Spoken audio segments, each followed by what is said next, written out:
शैक्षिक कभी भी सामान्य नहीं होता। वो समाज को बना भी सकता है और उसमें उसे बर्बाद करने की अक्षमता भी है। ये बात उस चाणक्य ने कही थी जिसकी लिखी किताब अर्थशास्त्र आज भी भारतीय राजनीति में हिमालय की तरह मानी जाती है। अगर शिक्षा में, विचारों में, शब्दों में ताकत ना होती तो होमी बाबा नेहरू की किताब पढ़ के कभी वापस ना आते और भारत में न्यूक्लियर फैसिलिटी शुरू ही ना हो पाती।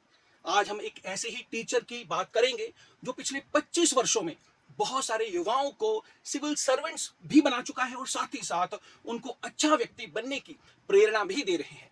हम बात कर रहे हैं राज मल्होत्रा जी की, क्योंकि उन्होंने हाल ही में 15 जुलाई को अपनी नई किताब, आप पीछे देख पा रहे हैं, Sachkhand Punjab the divine dawn of a drug free sacred land release की है। और इसकी रिलीज भी पंजाब के विधानसभा के स्पीकर कुलतार सिंह संधवा द्वारा की गई। दोस्तों, ऑलरेडी पिछले 25 वर्षों में वो बहुत सारी किताबें आधुनिक भारत पर, एंशिएंट इंडिया पर, कल्चरल इंडिया पर लिख चुके हैं। अंतर्राष्ट्रीय मुद्दों पर बहुत सारी किताबें लिख चुके हैं, जिससे बहुत सारे युवा प्रेरणा भी लेते हैं और उनके एग्जाम पॉइंट ऑफ व्यू से भी वो बड़ी महत्वपूर्ण है। अब ये जो किताब इनके द्वारा लिखी गई, दोस्तों, इस किताब में 10 चैप्टर्स हैं और जिसमें वो पंजाब दिखाया जिसमें सोशल रेवोल्यूशन हुई, ग्रीन रेवोल्यूशन हुई। लेकिन पता नहीं कब ये पंजाब उस समय के अंदर चला गया जब सुबह 4 बजे, सर पहले पेज के ऊपर ही लिख रहे हैं कि भाई कोई समय था कि लोग गुरुद्वारे जाके मत्था टेका करते थे और यहाँ पर इतना ट्रांसफॉर्मेशन आया नेगेटिवली कि बहुत सारी जो दादियां हैं अपने बच्चों का शोक मना रही हैं क्योंकि नशों की वजह से वो मर चुके हैं।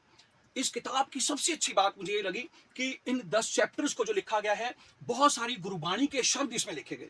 अब क्योंकि नाम ही देखें, सचखंड, सचखंड, ये गुरु नानक देव जी ने ये बात कही थी जपजी साहब में। ये वो स्थिति है जहां पर आत्मा से परमात्मा या कोई ऐसा व्यक्ति जब निरपो, उसे किसी का डर ना हो, किसी से उसका वैर ना हो, तो उस स्थिति को सचखंड कहा गया। तो सर ने ये जो नाम चुना है ये बड़ा महत्वपूर्ण है और इसमें बहुत सारे शब्दों से पंजाब के युवाओं से ये अपील की गई है या पंजाब के युवाओं को बताया गया है कि आप उस पंजाब से हो, उस धरती से हो जहां पर गुरुओं ने आगे बढ़ने की हर वक्त जो है भाई चढ़दी कला दे विच जो है रहने की, जो है चढ़दी कला का मतलब है हर टाइम हाई स्पिरिट आपको रहना है। और जो गुरुओं ने लिख दिया, क्योंकि मैं देख रहा था कि भाई इतने सारे, जैसे औषध नाम एक है, हर औषध नाही, और मतलब जो है सिर्फ नाम ही औषधि है और नाम अगर जो है मन में है, गुरु का नाम मन में है तो सब कुछ अच्छा हो जाएगा। तो ये टोटल 10 चैप्टर्स हैं और पढ़ के बड़ा मजा आया। आमतौर पे हम किसी पिज्जा पार्टी में, कोल्ड ड्रिंक में 200, 400, 500 रुपया लगा देते हैं, तो उतना ही आप टाइम निकालें,